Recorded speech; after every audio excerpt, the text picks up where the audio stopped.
गगामुग बारि रुंसारि स्टार दैमारि मानगां बिथांनि गाहाय सानसालियाव साननैनि हाबाफारि लानानै जोंनि माने मा होनो बेखौ साननैनि हाबाफारि बे गेवलां फोथाराव खुंनो लानाय साननैनि हाबाफारि खौसेथि बर' सुबुं आफादनि खुंगा 32 बोसोरारि जथुम्मा लोगोसे आरो खुंगा 33 बोसोरारि जथुम्मा गगामुग दख'रा खौसेथि बर' सुबुं आफाद आरो दंबावो जोंहा खुंगा 17थि 2 बोसोरारि जथुम्मा गगामुग दख'रा दुलाराय बर' आइजो अनसाय आफाद बे मोनथाम आफादनि जुथाय खुंनो लानाय जे हाबाफारि मैयानिफ्राय जागायनानै दिनै आङो सफैनानै मेल बेखेवगिरि हिसाबै बेखौनो आं बुंनो लुबैगोन गोजोननाय दुखु मोननायनिथ' मा बाथ्रा बुंनो मावनांगौ हाबानि बिबाना जेराव दङ बे बिबानखौ लानानै जोङो बयबो बेवहाय बाहागो लादों खामानि मावबोदों बै समनिफ्रायनो मावबोदों दुलाराय बर' फरायसा आफादाव थानानै बिएलटिआव थानानै सोरबा एनडिपिआव थानानै सोरबा बबेबा मोनसे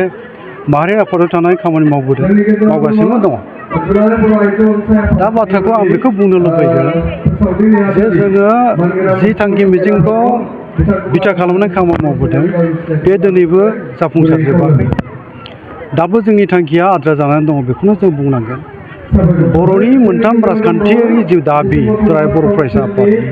बेखौ लानानै खामानि मावबोनाया दाबो जाफुङाखै कार्बि आंलंनि बर'फोरनि जि मोनसे हाजारे ट्राइबेल गनायथि मोननांगौ कार्बि आंलं आरो सा काछाराव रायजो जानाय बर'फ्रा बेथ' दिनैबो मावफुंना होजायाखै दा बेफोरनि थाखाय खामानि मावनांगौआ दाबो दङ आरो जोङो थांनाय 2020 मायथाइनि 27 जानुवारियाव जालांनाय बर'नि 3थि गोजोन गोरोबथा बे गोरोबथानि गेजेरजों 10 दफाफोरखौ जों मोननानै खामानि मावगासिनो दङ आरो बे दफानि गेजेरजोंनो दिनै बिटिसिनि बायजोआवबो बर'फोरनो मोनसे राजखान्थियारि खुंथाय बर' कसारि अनसाय गाव खुंथायखौ होबाय बिनि खामानियाबो आद्रा जानानै दङ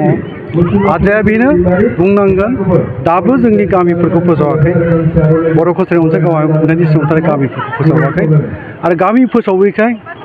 जोङो बियाब दानायनि बाथ्राखौ साननो हाथ'वाखै आरो बियाब दानाय जायैखाय बिसायख'थिबो जों बिनो हायाखै जेब्लासिम गामिखौ गभर्नरनि दारै फोसावनाय नङा अब्लासिम जोंनि बियाब दानायनि हाबाफ्रा आद्रा जाना थागोन आरो लोगोसे बिसायख'थि खुंहैनायाबो जोङो गोबाव जागोन दा बेखौ नोजोर होनानै दिनै जे जोङो जथुमदों साननैनि हाबाफारिनि गेजेरजों गुबैयैहाय गोजाम आफादखौ सिफायनानै गोदान आफाद दाबाय जिल्लायाबो दाबाय दख'राबो दाबाय खौसेथि बर' सुबुं आफाद दा जोङो बिबानाव थानाय थायै बा बिबान मोननाय मोनैया बियो साफ्रोमबो बिबान लागोन बेबो नंखाया आरो साफ्रोमबो बिबान लायालासेनो थागोन बेबो नङा सोरबा बिबान रुजुनांगोन सोरबा बिबाननिफ्राय गोजानाव थाथ'गोन अब्लाबो हारिनि जि मोनसे दानि थासारि दानि हालोद बे अलखद बुब्लि खौसेथिनि आंखालाव भुगिनांनाय बर'फोरनि बे समा जोंखौ बुङो जों खौसेनो जयैनो दाबो जुजिबावनांगौआ जोंहा दङ आरो साननैसो सिगां गुवाहाटियाव एबसु आरो इउपिपि ओमफ्राय आरो बिकेटाबो एसे आंनि बिबुंथियाव एसे फोरमायबाय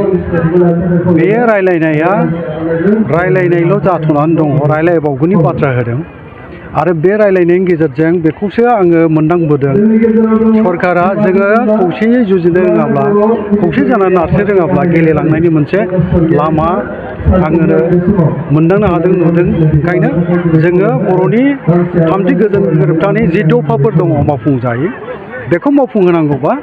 जोंहा खौसे जानानै आरोबाव जुजिबावनायनि अनगायै जेबो आलादा लामा गैया आरो बे जुजिनाया जोङो आबुङैनो भारत माहारिनि बिफा महात्मा गान्धीया होलांनाय अहिंसा खान्थिजों जोङो सोमावसारनांगोन डेम'क्रेटिक जि मोनसे खान्थि दङ आरो अहिंसा नीतिनि गेजेरजों खान्थिनि गेजेरजों जोङो सोमावसारनायखौ लांनांगोन बेखौ आं मोनदांदों आरो जोङो आवाज होनांगोन जोङो बुंनांगोन सरकारखौ फैगासिनो थानाय लकसभा बिसायख'थिनि सिगां जोंनि दाबिफोरखौ सुफुंनानै होनांगौ नङाबा सुफुंनानै होनाय जायाबा रायजो राजाखौ जोङो बाथ्रा बुंनाय जोंहा जारला जानोसै आरो जोङो बिजेपिजोंनो दङ बिजेपियावनो जोङो जोंनि भटफोरखौ होनायनि जोङो सानदों नाथाय रायजो राजाखौ बुंहैनांगौ जोंनि दाबि दावा जायाबा जोंनि माखासे जि दाबि दावाफोर दं बेखौ मावफुंनाय सरकारा होआबा जोङो बावहाय रायजो राजाखौ बुंनानै बिजेपिनो भट होनांगौफ्रा जोंहा एसे जेंना जे फैदों बेखौ जोङो बुंनो हायो। ओंखायनो जोंनि रायलायनाया राभा हासं आरो जोंनि बर' भाषायाव मोनसे गावहाय खुंथाय आरो सरकारजों जि रायलायनाय बे रायलायनाया रायलायबावगोन होननानै बुंनानै दोनदों। बेखौ जोंनि आसामनि ट्राइबेल एफेयार्सनि मन्थ्रि मानगोनां बिथां डक्टर अनस पेगुआ माब्ला लिङो बेखौ जों नेनानै दङ आरो जेब्ला रायलायगोन जों बेखौनो बुंगोन थाबैनो जोंनि काउन्सिलनि जि मोनसे खुंथायनि जि मोनसे गामि फोसावनायनि हाबा बियाब दानायनि हाबा बेखौ थाबै मावफुंनांगौ आरो जोंनो राङारि अनसुंथाया जोङो जेराव मोजोमसेल हरनाय जायो बेखौ बारायनानै होनांगौ। बेफोर बाथ्रा बर' रावनि थाखाय फोरोंगिरि मोननांगौनि बाथ्रा बर' बिजोङाव हारसा फोरोंगिरि हाबफैनाय बाथ्रा बेफोरखौ जोङो रोखा खालामना होनांगौ आरो जोंनि फैगासिनो थानाय समावहाय जि मोनसे बर' बिजोंनि जेंनाफोर दङ जेसेबां जेंनाफोर दङ बेखौ फोजोबस्रांनो थाखाय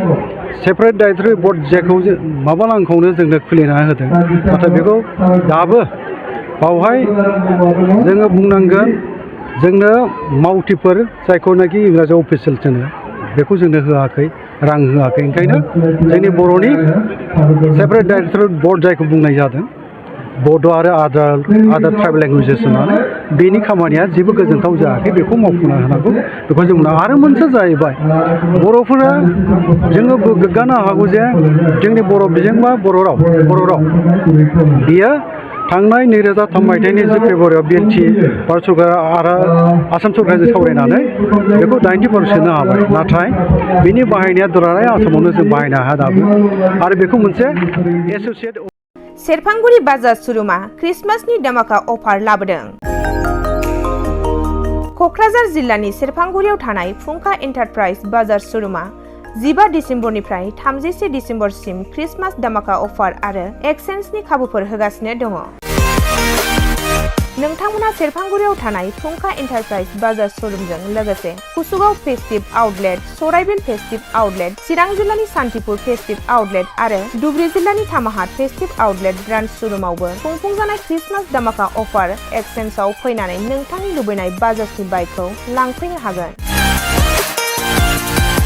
बाजाजनि बाइक सालायनो मोजां मोनग्रा रायजो राजाफोरनो फुंखा एन्टारप्राइज बाजार शोरूमा लोगोसे मोजां अफारफोरबो लाबोदों। बेफोरनो जाबाय 90% लन, गंनै हेलमेट फ्रि, केस होनानै बाइक बायगिरिफोरनो 1000 रां केशबेक हरफिननाय जागोन आरो क्रिसमास धमाका अफार एक्सचेन्जजों लोगोसे बाइक बायगिरिफोरनो गांसे ब्लेंकेट फ्रि हरफानाय जागोन। फुंखा एन्टारप्राइज बाजार शोरूमा आरो मोजां खाबुबो होबावदों। 500 रां होग्रोनानै गोसोबायदि बाइकखौ आवग्रिना दोननो हागोन आरो गासै गारिजों लोगोसे मोनफा मोनफायै एसुइट गिफ्ट हरनाय जागोन। आबुङै मिथिबावनो थाखाय 8158726656 आरो 9101547892 जानबुं नम्बराव खौरां लाहरनो हागोन।